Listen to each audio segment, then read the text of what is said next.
Men hun fortæller også, at hun var bange for at bo der. Denne nat havde hun lagt sig til at sove i parkeringskælderen i stedet for på sit værelse. Og det har en ansat fra bostedet nu opdaget. Godmorgen. Godmorgen. Jamen Natasha, hvorfor går du ikke op og sover i køkkenet hernede? Jeg smutter der. Hvor går du hen af? Det har det ikke. Kommer det ikke af dig ved? Nej. Er der nogen, der hjælper dig? Nej. Det er der nok. Hvem er René?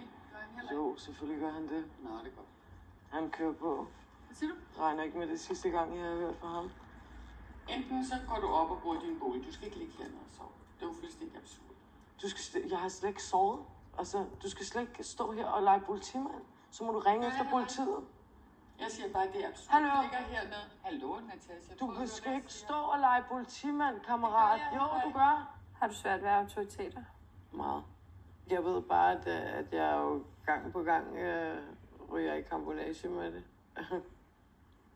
Men du skal ikke ligge hernede og sove. Jamen, kan du se nogen, der ligger nogle steder og sover? Kan du se det? Du kom jo rigtig tidligt i nat. Ja, gjorde jeg det? Ja. Nej, det gjorde jeg faktisk ikke. Jeg tror slet ikke, du har styr på, hvornår og hvad tid jeg kom. Hvorfor er du så ikke op og i din lejlighed? Fordi jeg er bange for jer. Det kan jeg ikke forstå, Natasha. Hvad har du udsat dem for? Jamen, jeg har udsat personaler for hængt mod på Facebook. Ja, så skal du ikke sige, at jeg ikke har noget at lave heroppe, og du ryger på Facebook lige nu. Jeg har ødelagt ting. Det er deres ting.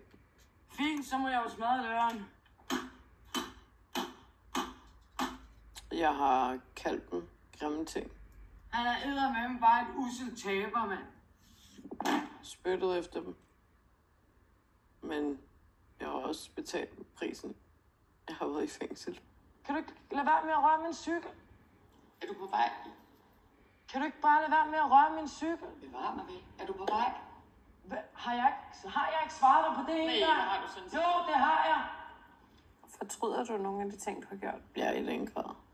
Tit er det også selvdestruktive handlinger, som jo så ender med at gå ud over andre. Hvis du har været med på et møde eller andet, så kan jeg muligvis ikke huske dig. Jeg møder rigtig mange forskellige mennesker i det her regi. Du gør det svært for dig selv, Alvin. Ja, det var da en mærkelig måde. Det er meget svært for dig selv. Sygt mand.